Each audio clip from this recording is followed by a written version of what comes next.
দেখেন, মাকে ভালোবাসলে বউ চলে যায়, এটা আসলে আমি আগে বিশ্বাস করতাম না। আমার এখন বিশ্বাস করতে বাধ্য হইতাছি যে আমার মা বড় ভাইয়ের ঘরে খায় না, আমার ঘরে খায় কেন, এইটা আমার বউ সহ্য করতে পারে না। এই কারণে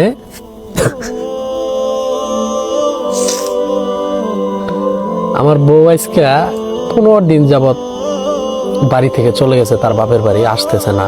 সে তার কথা একটাই যে তুমি তোমার মাকে যদি আমাদের সাথে নিয়ে খাও তাহলে আমি তোমার সাথে থাকতে পারবো না।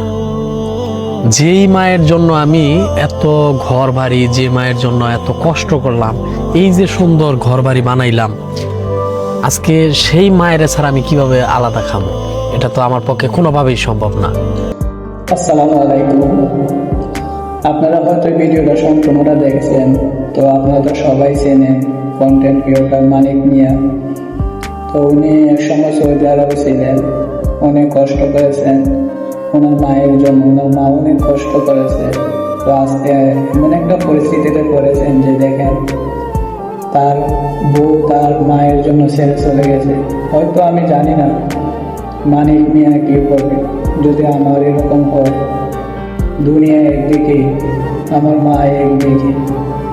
বউ গেলে হয়তো বউ পাওয়া যাবে, কিন্তু মাকে হারালে কখনো মাকে পাওয়া যাবে না।